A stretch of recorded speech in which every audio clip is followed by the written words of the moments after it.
Il a dit, elle est décédée, on a fait le nécessaire, on a fait le massage cardiaque. Pendant 7 minutes, on ne peut plus récupérer, elle est partie, elle est morte. Après, on lui a présenté un fichier, quand c'était un fiche de décès. On lui a demandé de signer. Il a dit, il a lu, j'ai dit, je ne signe pas.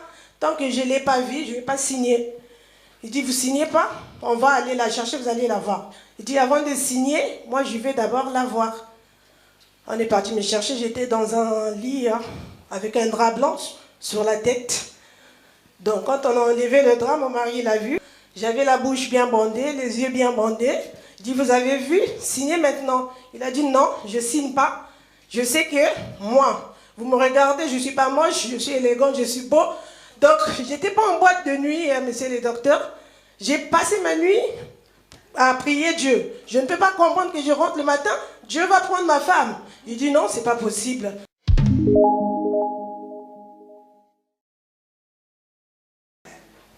Bonsoir à tous. Ma voix est un peu cassée, excusez-moi. Le pasteur s'est déjà présenté. Je suis la sœur Caroline Makouma, maman de 3 enfants. Je viens au-devant de vous vous témoigner la grandeur de Dieu. Ce que Dieu a fait pour moi, il m'a ramassé au plus bas. Il a eu pitié de moi, il a eu pitié de ma famille. Donc Dieu, il est Dieu. Je vivais dans un bonheur parfait. Parce que j'étais enceinte, je me suis mariée enceinte de 8 mois et demi. 2 semaines après, j'ai eu mon bébé. Donc, j'étais dans un bonheur parfait. Donc, le mariage plus un bébé. Et donc, j'étais vraiment bien dans ma tête. J'étais bien dans mon mariage. J'étais bien avec un bébé qui est venu dans la maison. Tout le monde était dans la joie. Vous savez que le diable n'aime pas quand les enfants de Dieu sont vraiment comblés. Ils sont dans la joie. Il rôde tout autour pour venir nous baisser notre foi, pour venir nous casser. Donc, je rentre dans mon témoignage. C'était un 30 décembre. Mon mari partait à la veillée de prière pour une veillée de fin d'année. Il est parti. Moi, je ne suis pas partie avec lui parce que j'étais restée avec le bébé. Le bébé avait à peine 2 mois. Donc, du coup, j'étais restée avec les enfants. Il est rentré le lendemain matin vers 7 h. 7 h, il est parti le 30, c'était un 31 maintenant. J'avais déjà préparé la veille, j'ai préparé à manger pour le 31, pour la fête. Donc j'ai demandé à mon mari, chérie, bon, tu me gardes le bébé, tu gardes les enfants, je sais que tu es fatigué, tu sors de l'église. Je vais aller faire des courses, quelques courses qui me manquaient, surtout le lait du bébé. J'avais cherché le lait la veille, je vais compléter le lait du bébé. Et puis j'arrive. J'ai pris ma voiture. Je suis partie, j'ai conduit, je suis arrivée à l'Éclair de Viry-Châtillon, c'est dans le 91. Je me suis garée, j'ai pris le caddie, c'est là où je suis tombée. J'ai fait un arrêt cardiaque. Donc, les gens du supermarché, ils ont appelé les pompiers ils ont fait le nécessaire, ils ont fait les massages cardiaques. J'avais un manteau sur moi, ils ont déchiré, c'était en plein hiver, ils ont enlevé le pull, ils ont fait le maximum, quoi. On m'a réanimé, ils m'ont amené à l'hôpital Jacques-Cartier. Ils ont fouillé dans mon sac, j'avais ma pièce d'identité, ils ont su là où j'habitais. La police est partie chez moi pour aller avertir à mon mari qu'est-ce qui s'est passé. Arrivé devant ma porte, ils ont toqué. Et puis, on a montré ma pièce d'identité en disant à mon mari, vous la connaissez? Il dit, oui, si, ma femme. C'est ma femme, elle est partie faire des courses. Il dit, qu'est-ce qui s'est passé? Ils ont dit, bon, monsieur, habillez-vous.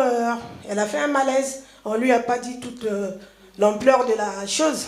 Elle a fait un malaise, suivez-nous à l'hôpital Jacques-Cartier. Mon mari a dit, je suis seule avec les enfants, donc je vais appeler ma nièce. Si elle peut garder les enfants comme ça, j'arrive de suite. Il a appelé sa nièce est arrivée. Lui, il s'est dirigé vers l'hôpital Jacques-Cartier, c'est à Massy-Palaiseau, toujours dans le 91. Quand il est arrivé, il était accompagné avec le mari de sa nièce.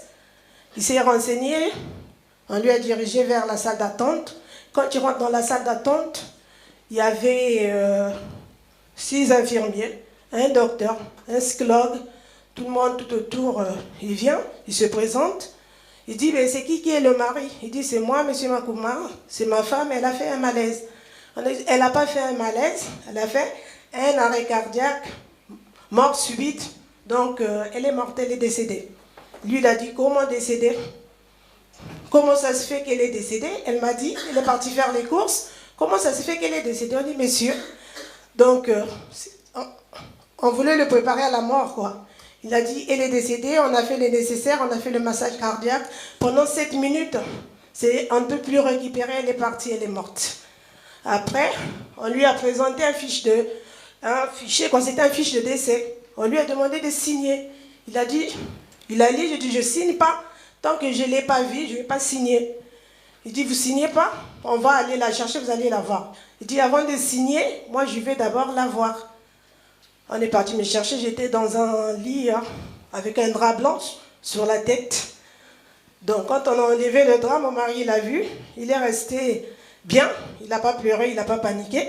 J'avais la bouche bien bandée, les yeux bien bandés. Je dis, vous avez vu, signez maintenant. Il a dit, non, je ne signe pas.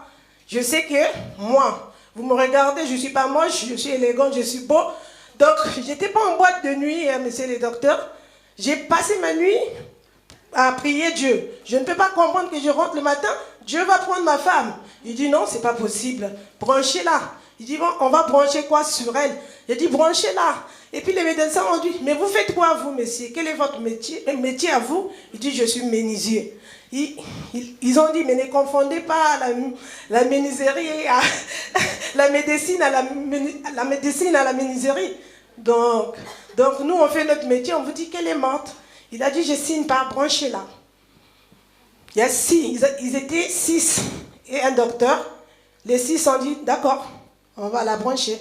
Il y a un seul qui a dit non, même si on la branche, même si elle se réveille, ça sera un légume au fond d'appartement. Mon mari a dit, si elle se réveille, elle ne sera pas légume, elle va se réveiller parce que Dieu sait qu'elle a. Elle est maman, elle a des enfants. Ses enfants, ils ont besoin d'elle, donc elle va se réveiller avec tous ses membres. Les 6, ils ont eu la décision de me brancher. On m'a branché, on m'a mené dans une salle, on m'a mis toutes sortes d'appareils, on m'a branché, on m'a mis un tube, on m'a mis, c'était horrible à voir, quoi. Les gens, quand ils venaient, les gens pleuraient. Donc mon mari interdisait même aux gens de pleurer. On m'a branché, il est resté avec moi. Comme on ne peut pas dormir dans un hôpital, il était obligé de rentrer. Il est rentré vers 3 h du matin. L'hôpital a appelé, monsieur, écoutez, elle ne va pas arriver demain matin. Il dit, je sais que Dieu va faire, elle va arriver. Elle va arriver demain matin. Je sais que vous êtes docteur, mais il y a un Dieu qui est plus puissant que les docteurs, qui est au-dessus de toutes choses.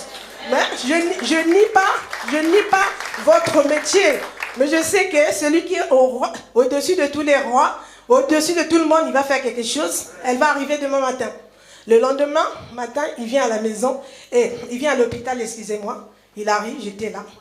Donc, on dit, messieurs, vous insistez, donc, il n'y a plus rien à faire, mais le produit rentre en moi quand même. Hein. Le produit rentre dans mes veines. J'ai commencé à gonfler du jour au jour. Je suis tombée un 31, le 1er, le 2, le 3, le 4. Je prenais l'ampleur. Je ne sais pas si les enfants ils connaissent le film de Big Maman. J'étais devenue énorme. Donc dans ma chambre, ça puait la mort. Les gens, quand ils rentraient, donc les gens pleuraient. Donc mon mari interdisait aux gens de pleurer. Donc heureusement, ma famille, c'est une famille chrétienne. Le 31 même, ma famille s'est mise en jeûne forcé. Je n'ai pas appelé ça jeûne forcé. Donc tout le monde est rentré en jeûne, en prière. Tout le monde priait pour moi. Du jour au jour, les jours passés, c'était tout juste les mauvaises nouvelles, quoi.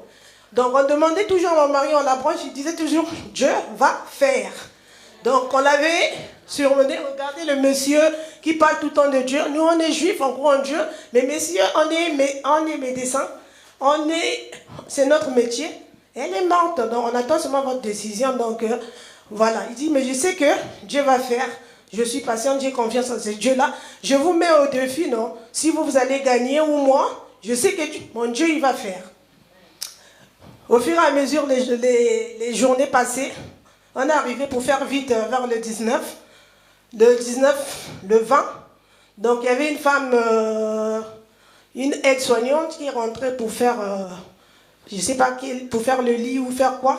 La femme, elle m'a vu bouger. J'ai bougé. Elle a couru. Elle est partie appeler les médecins. Les médecins sont arrivés. Je dis, mais j'ai vu la dame, elle a bougé. Quand les médecins sont arrivés, je suis restée dans le coma miette. Je n'ai pas bougé, ni les yeux, ni l'orteil, ni rien du tout. Après, il dit, mais non, madame, vous n'avez pas bien vu, peut-être c'est les draps, peut-être vous avez bougé un peu les draps. C'est son mari qui est têtu, c'est son mari qui parle de son Dieu, de son Jésus. C'est son mari qui croit. Donc, on attend sa décision pour... Sinon, la dame, elle est morte, on attend. Le 21, arrivé le 21 soir, mon mari, quand il est arrivé, le 20 même, la dame l'a interpellé. Monsieur, regardez, j'étais en train de faire la chambre, votre femme a bougé. Mon mari a dit, ah bon, vous êtes sûr? Il m'a dit, chérie, le jour-là, je suis restée comme plus qu'un vigile, quoi. Je suis arrivée, j'étais massé les pieds, j'étais parlé, j'étais là, je regardais, mais tu n'avais pas bougé. Le 21 matin, ben, ils passaient pour faire leurs soins, j'avais quand même des produits sur moi. Donc, du coup, quand mon mari est venu ce matin-là, il avait l'habitude de me masser les pieds à cause des escarres. Les gens qui sont docteurs, ils peuvent savoir. J'avais des escarres aux pieds. Quand il est rentré, il m'a massé les pieds. Il est venu vers ma tête pour me parler. Du coup, j'ai ouvert les yeux. Il a pris la fuite.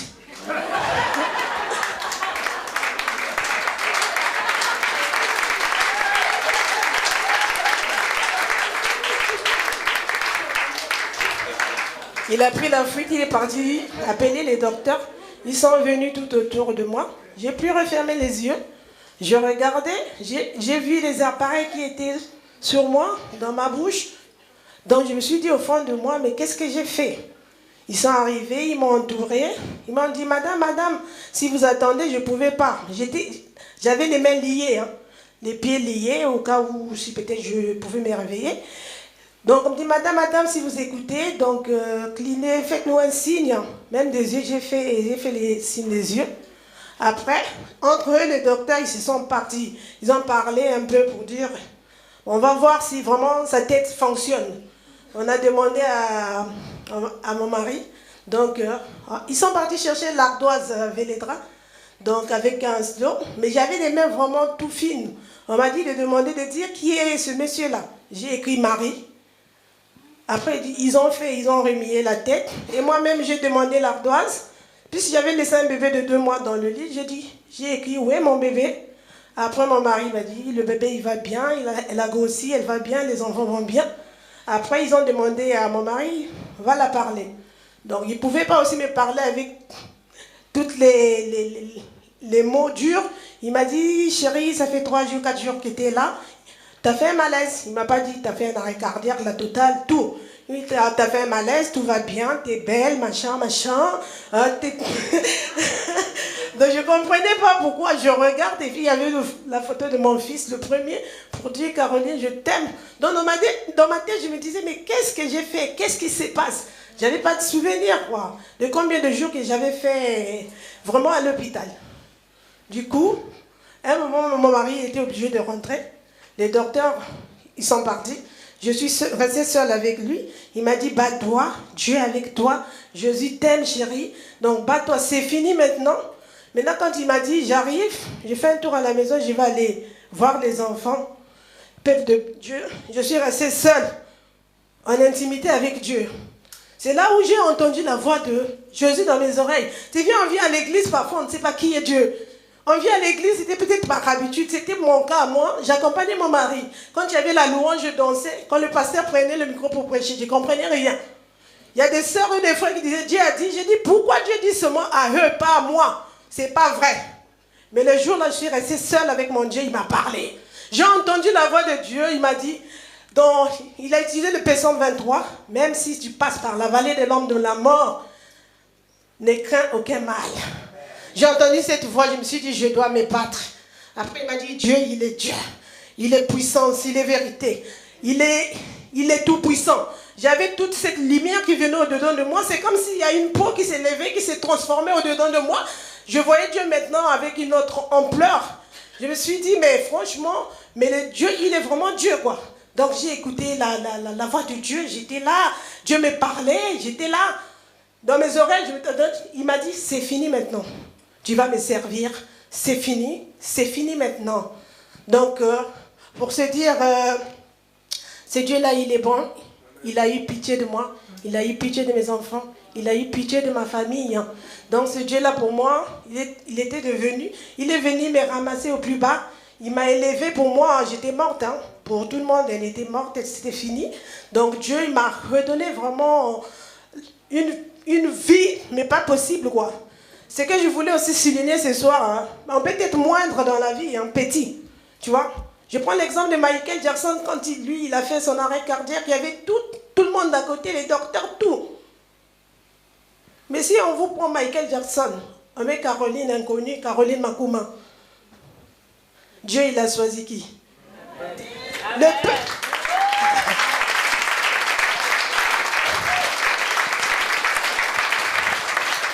Le peuple du monde va choisir Michael. Moi, Dieu, il m'a choisi moi. Parce que Dieu, il prend les plus petits, il élève. Dieu ne voit pas à la puissance, il voit au cœur. Donc, vous ne venez pas à l'église comme pour venir, hein, parce qu'il est réellement vivant. J'étais vraiment réellement morte. Hein. Donc, Dieu, il m'a sauvée. Il m'a redonné la vie. Donc, quand je montre même mes photos, les gens disent, mais c'est pas vrai, c'est pas elle. Donc, du jour au jour, c'était un combat. Donc, après, Dieu commençait à faire des choses assez rapidement. J'avais un grand tube, il fallait prendre la décision de l'enlever. Au fur et à mesure, une semaine après, on enlevait un appareil sur moi. Mais ça allait vite, hein. Il agissait vite, jusqu'à ce que je me suis restée sans appareil. J'avais maintenant une perfusion normale. On m'a changé la chambre. Je me suis retrouvée de la réanimation, je me suis retrouvée dans une chambre normale. Hospitalisation normale. C'est là où j'ai commencé, j'ai appris à marcher, on a appris à me faire un pas comme un bébé. Donc, après, si je peux le dire, pour ne pas aller trop loin, à partir de là, je me suis dit, je suis tombée... Je suis tombée amoureuse de Dieu. Je suis amoureuse de mon mari, mais de Dieu aussi. Dieu en premier. Dieu en premier. Donc, je venais à l'église comme tout le monde. Hein. J'écoutais. Mes oreilles écoutaient parler. Mes yeux n'avaient pas vu sa gloire à lui, quoi. Comme dans Job 42, verset 5. Hein. J'écoutais, mais je ne comprenais pas. Et le jour que j'ai vu sa gloire, les choses ont commencé à tomber au-dessus de moi. Il a fait tomber les écailles. Ma vie a changé. Les gens qui marchaient avec moi, ils m'ont dit elle a quelque chose, elle a changé. Mais pourtant, je n'ai pas changé. Hein. Je suis restée la même. Donc, il dit elle a changé, elle n'est plus pareille. Je dis je suis pareil, sauf que je marche avec Jésus, Jésus est avec moi.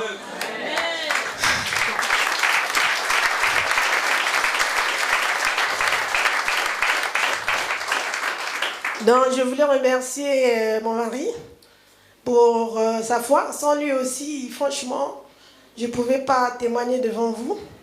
Je remercie aussi le pasteur Yves et le peuple de Dieu, tous les serviteurs, les diacres, pour me permettre de venir devant vous pour témoigner la gloire de Dieu. Amen. Amen.